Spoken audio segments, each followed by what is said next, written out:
Salve galera, aqui Marcelo do canal Vasco em Análise, canal do YouTube. Hoje, segunda-feira, dia 14/8, Vasco e Bragantino, melhor, Bragantino e Vasco, lá na Abichedi, às 20 horas, pelo Brasileirão, salvo engano, pela 18ª rodada para o Vasco. O Vasco tem uma rodada a menos, tem um jogo a menos. E vamos tentar aí pontuar. O ideal seria uns 3 pontos, mas pontuando com não está tão ruim. Friso, times melhores do que o Vasco, bem melhores que o Vasco, foram lá e foram até goleados. Leia-se Flamengo. Palmeiras eu não lembro agora quanto é que foi lá, se jogou lá dentro. Mas como o Flamengo tem um time melhor do que o nosso, é preocupante quando o Vasco, ainda em formação, vai lá nesse estádio e os caras jogam numa correria danada, né? Um contra-ataque terrível.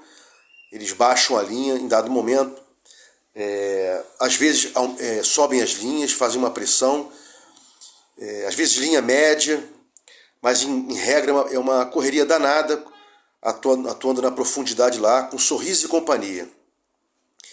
Então vamos tentar nesse jogo aí ganhar, que o Vasco com SAF 777 tem que ganhar. Essa questão de jogar por uma bola, isso não existe. É jogar para ganhar. Senão a gente não teria sido vendido. A venda do futebol do Vasco, 70%, foi para acabar com essa história de time pequeno, time jogando como time pequeno, melhor dizendo, por uma bola, vamos tentar aqui, não, nada disso. Nada de rifar a bola, vamos jogar como a gente vem jogando. Nos 3 jogos, se você reparar aí, quem gosta de Vasco, quem acompanha o Vasco, vai perceber que a gente jogou se defendendo bem, marcando lá na frente e com saídas rápidas, né? A escalação que vem sendo dada por aí, o Ramon Dias ele não soltou, fazendo mistério, é aquela de sempre, né? Ou seja, de sempre não. A do último jogo, Léo Jardim, o goleiro. Na direita, Robson Bambu, improvisado ainda na lateral direita, ele aqui é zagueiro. Jogando pela direita na zaga, o Medel, não mais como volante. Na esquerda, o Léo Pelé, por ser canhoto e jogar muito bem por ali, e apoiar a saída de bola até a primeira linha pelo lado esquerdo, e o Piton. Na frente da zaga, acho que ele vem com o Jair. Não acho que ele venha com o Zé Gabriel. Friso aqui, o Zé Gabriel não é um jogador ruim, mas não entrega no jogo. Parece que no jogo tem um bloqueio, ele se sente o Beckenbauer, ele não entrega. E é complicado, ele não é ruim, mas não entrega. Então, acho que vem com o Jair, a gente tem que ter um pouco de cuidado, porque o Jair é lento. Se o Jair subir, a zaga tem que subir um pouco também, para não haver o buraco entre o volante e a zaga, a entrada da área. O Vasco sempre leva gols na entrada da área, seja com chutes ou tabelinhas, sempre foi assim. Pela esquerda, o Marlon Gomes, pela direita, o Paulinho, sendo que Paulinho pode balançar um pouco pela esquerda quando o Peck, ou melhor, quando o Ilano venha para o meio para criar. Porque eu acredito que o Ramon Dias vai manter os 3 atacantes na frente, sendo que os 2, o Peck armando pela esquerda, o Orelhano pela direita, e o Ferreira mais centralizado. Sendo que o Ferreira não é aquele centroavantão tipo Verratti. Ele também tem mobilidade. Mas nesse jogo ele pode ser mais fixo, né? O Paulinho ele pode balançar na frente da zaga do Bragantino, seja numa saída rápida ou num time posicional. O Ramon Dias pode pensar nesse esquema também. Em dado momento, o Vasco jogar de forma posicional em alguns momentos, até para ludibriar o adversário. Eles não têm o Sacha hoje, isso é importantíssimo. O Sacha é uma válvula de escape muito boa para o Bragantino, então a gente pode jogar um pouco mais com calma, né? O Peck, como sempre, baixando para cobrir a subida do lateral e do ponta da outra equipe. O Orelhano menos, porque ele arma pelo meio. e ficar um pouco mais ali o Léo colado com o Piton, para não permitir esse buraco ali, pelo lado direito, como o Orelhano vai voltar muito, o Medel pode ficar o Paulinho pode ficar um pouco mais solto, encaixando a marcação ali, encaixando pela direita com o Jair, para dar uma liberdade maior para o Paulinho fazer a função do 10, já que o Paulinho não é o 10, mas ele também faz a função. E quando o Orelhano tiver entrar por dentro para fazer a função do 10 criador, que ele balance, para que não joguem dois caras na mesma posição. Às vezes um time começa a ter problemas na escalação de pontas de criação, quando alguém cria também e dois jogadores pela mesma função, fica complicado, bate cabeça, perde-se a bola e são dois a menos que estão na mesma posição junto com a bola. Peck, ele cai pelo meio, né? Ou seja, dá profundidade ao Piton, porque o Peck joga com a perna contrária e o Orelhano também. Todo ponto que joga a perna contrária tende a ir para o meio, com criação ou tentando jogadas para o gol, e abre um espaço de profundidade para o seu lateral ou ala passar. E o Bambu, na minha modesta opinião, não é um jogador que possa nos dar essa profundidade. No jogo contra o Corinthians, melhor dizendo, contra o Grêmio, ele foi bastante e foi um jogador inútil na frente. Ele, quando ia, não conseguia criar jogadas de profundidade pela direita e fazia com que o Orelhano tivesse que voltar para cobri-lo. Então não tem lógica o Bambu jogar pela direita e apoiar. Inclusive é uma das críticas que eu faço por colocar o Bambu na direita. A gente tem o Paulo Henrique lá na reserva e o próprio Pumita. Se o Pumita não é bom na defesa, que se retenha mais o volante, que se retenha mais o zagueiro pelo lado direito, para que a gente possa ter uma profundidade por alguém de ofício e não pelo Bambu.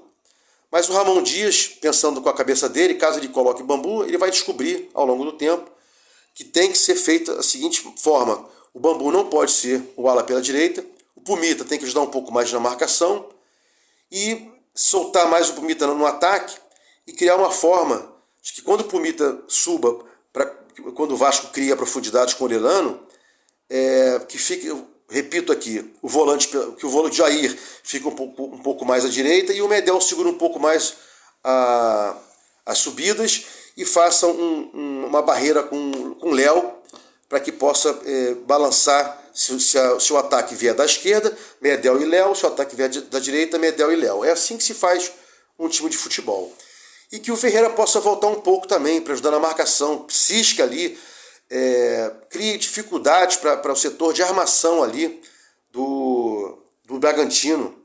Não é porque o atacante é centroavante, mais fixo, ou nesse jogo faça a função de fixo, que não possa voltar um pouco para impedir ali a marcação, a criação da jogada, começando na primeira linha do Bragantino. Eu não gosto muito de times, né, que não marcam na frente, que deixam, jogam em linha média ou em linha baixa. Eu não gosto muito de time assim, porque fica um buraco e troca-se bola ali, e a qualquer momento se engana o meio de campo e parte o contra-ataque com dois atacantes que ficam ali na espreita, na linha da área, na linha do meio de campo, para correr. Como o Flamengo faz isso direto com o Bruno Henrique, como o Grêmio fez isso ontem com o Fluminense, no jogo Fluminense e Grêmio.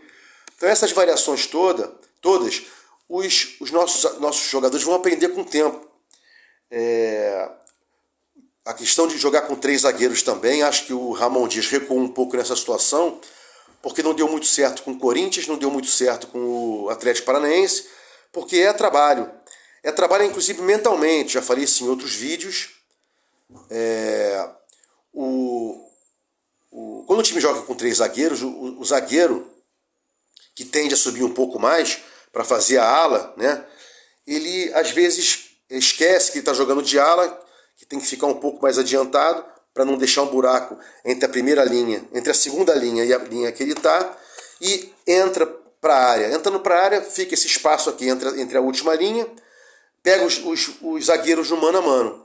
Então eu acho que o Jair tem que dar o primeiro combate pela direita e o Medel fica na sobra.